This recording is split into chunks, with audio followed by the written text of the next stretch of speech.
Joe, I feel like you've gotten a version of this question a couple times over the last year, but just looking back on where this team was when you got here, how does it feel to go into training camp, not just with KD and Kyrie now, but Harden and Millsap and Aldridge and all these guys, and the expectations that come with it? Yeah. Obviously, big difference from 6 years ago, when you're just a young, really developing team. A lot of guys are trying to figure out their identity here in the league and solidify niches for themselves. But this is a point that every organization is trying to get to, where you have this caliber of talent, this level of expectation. So, as much of the contrast that's there, this is the position that, every single team in the league wants to get into. Greg Logan, Newsday. For both of you, only 8 guys are returning from last year's roster, and now this is a much deeper team than it's been. A lot of good top-end players are coming in. How do you see your roles evolving this year, given the depth of the supporting cast now? I think my role would probably stay the same. Play a lot of defense, still screening role when I need to. And then I've been working on my shot all summer, so knock down a few shots if I need to.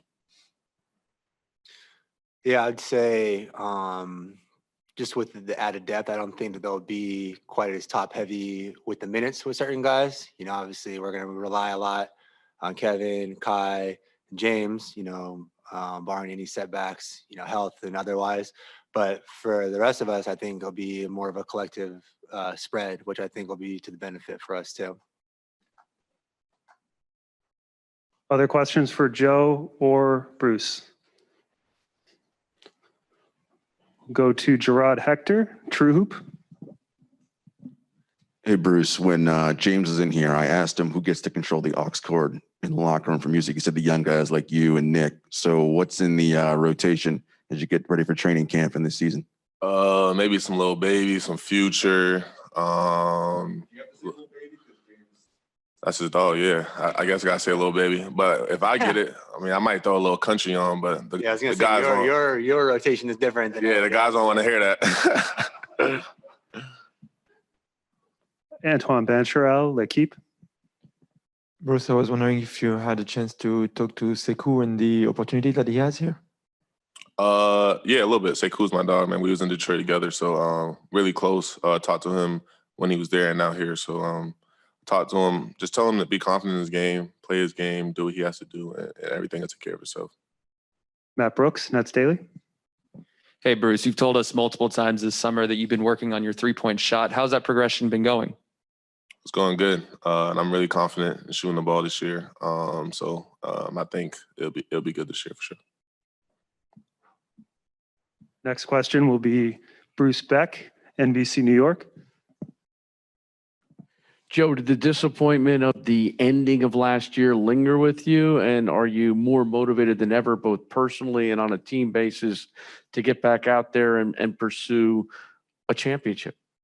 Yeah, definitely. Not ideal how we ended last year for me individually, but then also collectively as a team. Coming back into this locker room was the first time that I've been here since we lost. So a lot of memories coming back, thinking back to the pain of all being in there together last season. But I think it's like you said, it's motivated myself and everybody else that's a part of this team.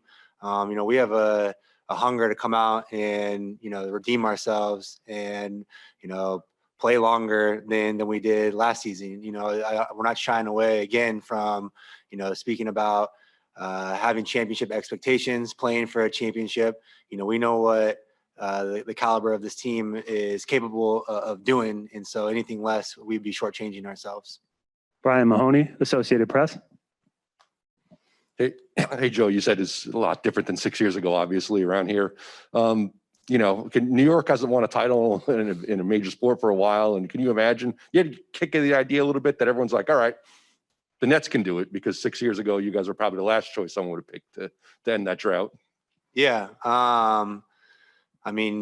New York is one of the greatest sports markets in the world. You see the fans, whether it's for the Knicks, the Giants, the Jets, Mets, Yankees, us, whoever it might be. The passion is certainly there. People love sports in this city, and for us, we're a little bit different just because we're a transplant team from Jersey coming into the city, coming into Brooklyn in 2012, and then, like you said, not having sort of the championship expectations and really being sort of a bottom feeder for a while. But for us to get to this point and kind of create the fan base that we've had and had the community sort of rally around us, it'll still be a special moment for Brooklyn and New York City in general. Brian Lewis, New York Post. That's a really good answer, Joe.